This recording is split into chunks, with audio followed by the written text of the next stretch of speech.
What's growing on, gardeners? It's warm out today, but before we know it, we will be complaining about how cold it is. That's why we need to get off our butts now and act before it's too late. You will deeply regret not starting these fall crops now. So let's roll up our sleeves, get to work, and finish the year strong as our best gardening year ever. And stay tuned until the end of the video where I will give you a complete list of every single variety featured. These crops take a little more time to grow to maturity and don't do as well when directly sown. So they are perfect to start indoors in summer when it's way too hot outside, then transplanted out in our garden in about 6 weeks when outdoor temperatures are perfect.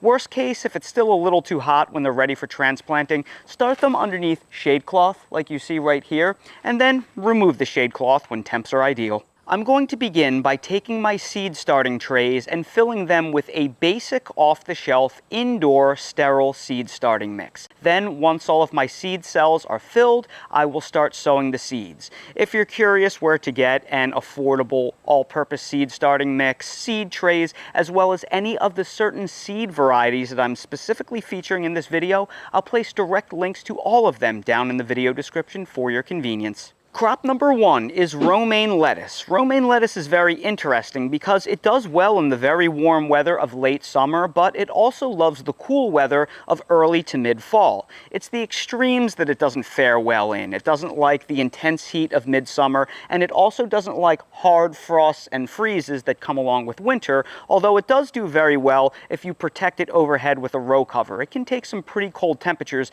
down into the mid to low 20s for a little bit. So, for that reason, we want to start our romaine seeds indoors as transplants in midsummer when it's still very warm outside, then transplant them out into our garden in late summer when temperatures are starting to come down, and protect them with shade cloth if need be. When you nail the timing like this, you can harvest them before it gets too cold in late fall, early winter, and you can have a beautiful romaine harvest like this. First, I'm going to take my seed starting trays that are filled with potting mix and take a chopstick and make a small divot in each seed cell about 1/4 inch deep in order to sow the romaine seeds. Then I'm going to take my romaine lettuce seeds and I'm going to pour them out into my hand. And in order to sow them, I'm going to use a technique called overseeding. That is the technique of using more than one seed per individual cell to account for the fact that seeds do not have 100% germination. So I'm going to place 2 to 3 romaine seeds in each individual seed cell in the divot that I made, and then once they are all planted, I'm going to take my fingers and lightly press the seed starting mix down. And if more than one seed germinates per cell, I can either separate the seedlings or I could clip off the weaker seedling and save the strongest for planting. And just like that, all of our seeds have been planted. Now I still need to top them off with a little dusting of additional mix as well as water them in, but I'll show you how to do that at the end of this video because I still have a lot of planting to do. Crop number 2 is cabbage. Cabbage is very cold hardy, and mature heads can survive to the upper teens to 20 degrees Fahrenheit when grown underneath the protection of a row cover. However, while they are very cold hardy when mature and can stand out in our gardens for quite a long period of time in late fall into the winter,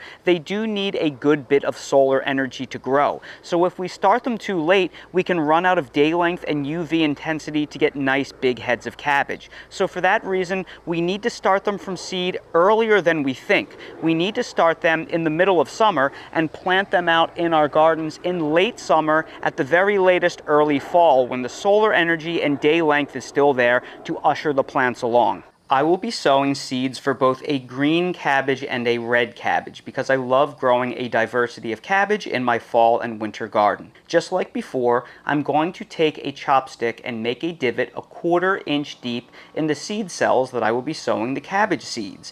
Then I will be using the overseeding technique and dropping about 2 cabbage seeds in per seed divot. Then once they are sown, I will lightly cover them in seed starting mix and gently press them down. And that is all it takes to sow our cabbage seeds. It is that easy, folks. Crop number 3 is kale. Kale is the most cold hardy crop that I am featuring in this video. Mature kale plants can briefly tolerate temperatures of about 10 degrees Fahrenheit unprotected and can survive all the way down to 0 degrees Fahrenheit, maybe even slightly below, underneath the protection of a row cover. Now what makes kale amazing is it is a biennial. It can grow for more than a year if you let it grow out in your garden, and it's protected from pests and diseases and can tolerate the heat of your summer.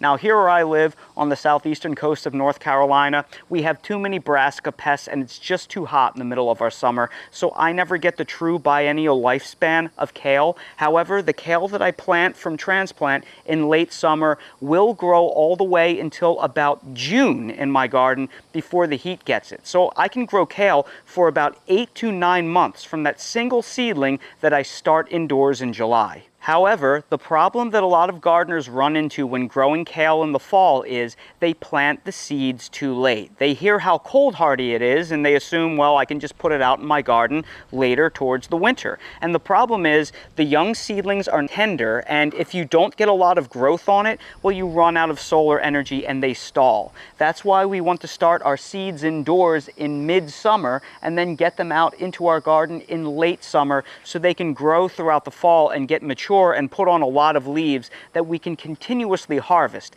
And the larger plants are better at absorbing the photosynthesis from the sun and growing than a smaller plant otherwise would be. That's why we want to get them out in our gardens a little bit before we would logically think. I will be growing 2 different types of kale. There is the dazzling blue lacinato type, which I think is the most beautiful kale, and the blue curled kale, which is my favorite kind of kale. I have the best luck with that being the most pest resistant, cold resistant, and I really love the way it tastes. So just like before, I'm going to take my chopstick and I'm going to make a 1/4 inch divot in each of the seed trays. Then after the divots are made, I will overseed all of the trays with 2 kale seeds per seed cell, and then I will press the seedling mix down. And just like that, ladies and gentlemen, all of our kale seeds are sown. Crop number 4 is broccoli. Now, I've been growing broccoli for a long time, and if there's one thing I learned about being successful growing broccoli, it all comes down to timing. Number 1, me and probably most gardeners are going to have much better success growing broccoli late summer into the fall than we would winter into the spring, because it's very heat sensitive, and when we get those big temp swings in spring, it can cause the broccoli to bolt or the heads to separate. And the opposite happens in fall. It cools down and it keeps those heads much more compact and beautiful. So I love growing fall broccoli way more than spring broccoli. That being said, the plants themselves are extremely cold tolerant, where they can survive temperatures to the upper teens to 20 degrees Fahrenheit under the protection of a row cover, but I've found that the heads themselves are not quite as tolerant of the cold. So you can have cold weather that the plants and the leaves and the stems will tolerate, but it can burn the beautiful florets that you love. So, as is the common theme for everything featured in this video, this is why we want to start our broccoli transplants a little bit earlier than we would otherwise think. We want to start them indoors in early to midsummer. That way we can get them out as nice, healthy transplants in the tail end of summer, and they can grow throughout the very end of summer and through the first half of fall. My goal will be to harvest my broccoli at the tail end of October, maybe early to mid-November, depending on how, what kind of fall we get. Sometimes they're warmer than others. And of course, if we have any threat of frost or freeze, we are going to cover them with a row cover to protect the florets from being frosted on directly. I will be planting a heat-tolerant hybrid variety called Gypsy. Believe it or not, I've always had better luck growing the heat-tolerant varieties of broccoli, because while my broccoli will be finishing in the cool weather of mid to late fall, it will be going out in my garden when they are transplants at the tail end of summer, when it can still be pretty warm, sometimes downright hot out. So for that reason, I like having a little bit of heat resistance bred into the broccoli. Just like before, we are going to take our chopstick and make divots a 1/4 inch deep in all of the seed cells, and we are going to overseed each divot with 2 broccoli seeds. Then take our fingers and lightly cover the seeds with the seed starting mix, and just like that, ladies and gentlemen, we sowed all our broccoli seed. And crops 5 and 6 are Romanesco and Cauliflower. Both of these are closely related to broccoli, and basically everything I just told you about broccoli applies to these two crops. Treat them exactly the same, with the one caveat that I would say broccoli actually tolerates the heat a little bit better than the Romanesco or the cauliflower. So for that reason, the Romanesco and cauliflower make far better fall crops than spring crops in most instances, because I found them to suffer in the heat quite a bit. Most of you have probably never heard of Romanesco. It kind of looks like an alien crossed with broccoli, but really it's kind of like a cross between cauliflower and broccoli. I know it says broccoli right there, but some people say it's more like cauliflower than it is like broccoli. Either way, it's kind of something midway in between, and it's something really interesting to grow in your garden. And if you like broccoli or cauliflower, I'm sure you're going to like this. So give it a try, something new. Cauliflower is actually something I like growing more than I like eating it. I think it's just so beautiful. That's why I'm growing a diversity of different colors of cauliflower. I think they're so interesting. I don't not like cauliflower. I do eat it. It's just out of broccoli and cauliflower, I like broccoli way more. But that being said, you may love cauliflower, or you may want something new and interesting to grow. Give these a try. I mean, look at those colors. Just like we've been doing the whole time, we're going to take our chopstick and we are going to make 1/4-inch divots in the individual seed cells, and we are going to sow 2 seeds per cell. Now, I'm sowing 5 Romanesco plants because my spring crop failed because it got way too hot way too early. So I'm so excited to try this now that fall is coming, because it's way easier to grow in the fall, so I want a number of plants. As for the cauliflower, I'm going to plant 1 white, 2 yellows, and 2 purples, because come on, I mean, I want the ones that are the cool colors most. Then once all the seeds are planted, we'll take our fingers, we'll press the seeds down with a little bit of seed starting mix on top to bury them to that 1/4-inch depth, and all is well with the universe. We just planted all our seeds. And the last thing I want to do is lightly top off the individual seed cells with just a dusting of seed starting mix. All of these seeds should be sown to approximately 1/4 inch in depth, and after pressing them down, they felt a little shallower than I'd like them to be, so I'm only going to add a very fine layer on top just to give them a little bit of extra coverage. Then we will water in the seeds with a very light, gentle shower setting so as not to disturb or dislodge the seeds. We want to do this in several light passes because sometimes fresh potting mix does not want to readily absorb moisture. If you find the mix to be hydrophobic and the water just sits on top, walk away for about 10 minutes, then come back and lightly introduce water again. After about 2 or 3 tries, it should readily absorb the moisture. Now that our seed trays have been watered in, we are going to bring them upstairs to my office and put them underneath the grow lights for germination. However, here's the cool thing. Brassicas and lettuces like soil temps of 70 to 80 degrees Fahrenheit for ideal germination. Now, when we start these seedlings in the winter, our house is usually pretty chilly inside, so they benefit greatly from the use of a seedling heat mat to bring bottom heat into the equation, raise the soil temperatures, and get faster and better germination. However, because we're in the summer right now, all of our homes are considerably warmer, especially the floors, the carpets, and the other hard surfaces. So for most of us, unless you keep your thermostat at an insanely low level, well, we probably don't need a seedling heat mat. All we will need is to set them on carpet or a hard table and have the grow lights for germination. So, although I do have a seedling heat mat in my grow station, it is actually not turned on. It doesn't need to be. I will anticipate having germination in as little as 7 days, with full germination in about 14 days. From there, it will take about another 4 weeks to grow them out into mature transplants for me to transplant them out into the garden. So this whole process should take about 6 weeks from the day I sow the seed. It's mid-July. They will probably go out into my garden in late August, maybe around the 1st of September. And as promised, here is a complete list of every single seed variety that was featured in this video. If you would like to purchase them, links to the seeds are in the video description.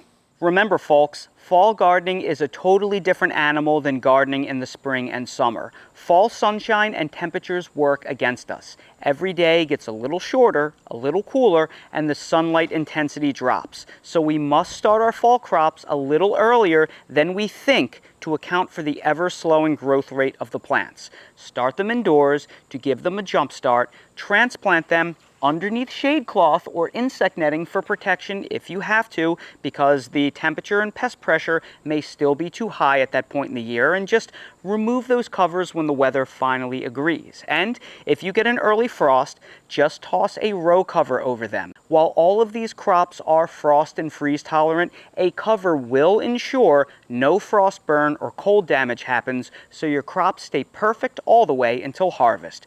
Don't give in to the weather you have. Always have these various covers on hand to your advantage, and take Mother Nature out of the equation. I'll link to a video both above and down in the video description that will show you how to build a simple PVC hoop house and secure these covers to protect your plants with ease. And if you've never grown a fall garden before, you simply must try it. It will be a revelation. When we start our spring gardens, they always look so beautiful in the beginning, but then pest and disease pressure grows, irrigation needs increase, and it gets so hot outside, we often don't want to be outside working in our garden, and our once perfect spring garden starts falling apart and our plants begin dying on us. Well, the opposite happens in fall. Irrigation needs decrease. Pest and disease pressure fades away to nothing, and we get the best, most beautiful weather of the year, and we can't wait to be outside in our gardens, not having to fight all of these problems. And we wind up with this gorgeous garden